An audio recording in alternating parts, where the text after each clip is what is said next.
One of the most talked about airlines in the past year or so has been none other than Air India, and for essentially a lot of good reasons, as the entire company undergoes a major revamp, one that has the goal to see Air India transform and become not just a leading carrier for the people of India, but also for those trying to travel through or visit the country. There's been a host of steps taken to change the company's fortunes that I'll be exploring before getting to the significant redesign unveiled recently. It's raised many eyebrows, but is there a deeper meaning and reason behind the critical changes taking place? Be sure to subscribe to the channel if you haven't already, it would certainly mean a lot. The 2010s were a dire time for Air India, and naturally because of this, the Indian government attempted to remove themselves from the airline as many times as they could. Yes, there were several groups and companies that were interested in acquiring the Air India group, but it seemed to be a far more complex situation than many had been led on to believe. This was a multi-year process that at multiple points truly felt like it would never end.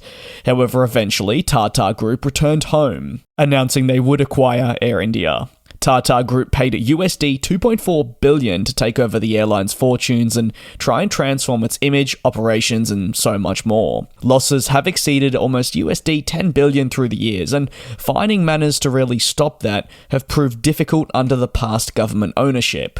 When unveiled that the acquisition would take place, it was labelled as a new chapter for the pair, and a chapter of excellence, where a lot was expected to come. One of the most notable moments to come since Air India, following Tata Group coming on board as the handlers of the company, was a sizable commitment for 470 aircraft from Airbus and Boeing. The 470 aircraft will be deployed across the group, and massively aid the company in moving forward to compete with existing carriers, provide a next-level experience to customers, and become naturally more streamlined and efficient. 777Xs, A350s, 787s, and so many more aircraft types were all included in a deal that was initially announced towards the beginning of 2023, before being finalised at the 2023 edition of the Paris Air Show. Later this year, the airline will acquire its very first A350 as it formally enters that next era with fleet. However, as part of those plans to enter the next era, there was the belief that a redesign of the brand was also a necessity, saying goodbye to what the Tata Group believed to be the old and tired branding that represented a rather forgettable period, and arriving onto the scene with a new look for its new aircraft. A refresh that they're hoping brings the carrier back to life. Now, they certainly aren't the only airline to undergo something like this, whether it's new ownership or a major fleet decision, say welcoming in a 787, 777X, A380.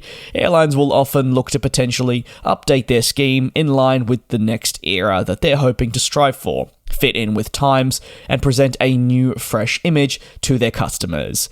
It's very rare that we have a livery that is simply timeless, and while a couple can come to mind, simple revisions can really uplift the overall livery and experience. Unveiled in the early stages of August, Air India presented a new logo mark and livery to feature on its aircraft during a major event held in its home country. The airline looks towards a window frame that becomes the central part of its branding, and symbolises none other than a window, but of possibilities, again in line with what Tata Group hopes to achieve with the carrier. Notably as well, in regards to the livery, the logo mark has completely changed, now increasing in size and thus becoming a far more noticeable part of the aircraft. It is a trend that is very much in line with several other airlines globally that have revised their liveries and increased the size of the word mark to ensure maximum awareness. However, for Air India, it is the back half of the aircraft where there has been a substantial amount of change and strong opinions have arisen. The blandness of the tail, according to most, means the tail looks like something out of Microsoft Paint, which, if you haven't already caught on, is not necessarily a compliment to the design, but rather see frustrations over just how the redesign looks and the many possibilities that existed, but still the safest and probably less imaginative decision was made. The Air India CEO said, "The new Air India is bold, confident, and vibrant, but also warm and deeply rooted in its rich history and traditions that make Indian hospitality a global benchmark for standards in service." Of course, though, this is just the branding, and inside the aircraft is also hugely important to consider. as while you'll see Air India aircraft from the outside, they're looking at bringing people on board too. The belief is that Air India's current product is not only dated, but dirty and needs substantial upgrades. This is why from 2024 onwards, and especially for all its incoming planes that will be delivered from manufacturers such as Airbus and Boeing, it'll see a revamp and refurbishment to the interior of wide-body aircraft. As a result, you'll see new seats, IFE, and a whole lot more installed, with Wi-Fi also set to feature.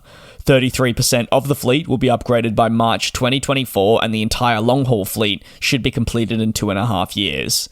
Air India must be iconic again. There's simply no way about that. For it to survive in a current market that has seen a lot more competitors come into the scene in recent years and expand rapidly, Air India really need to get all of this right. Many people would agree that it's simply not been good enough in the past. Creating an environment that is welcoming, modern, and aligns with other companies globally is just necessary to move forward. It is now facing competition from Indigo, who are set to acquire the 787, and it already has a lot of competition in that market. A new app for mobile devices, lounges, and much more will also emerge for the airline in due course.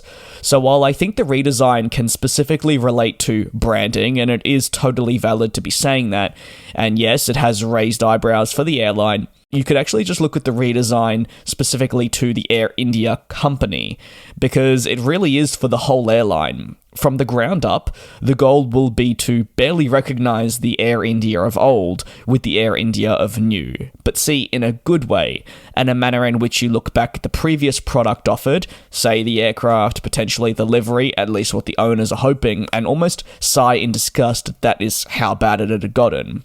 This will take time, substantial funds, and a whole lot of patience, but Tata Group believes that they can transform the airline, otherwise they wouldn't have acquired it for such a significant amount of money.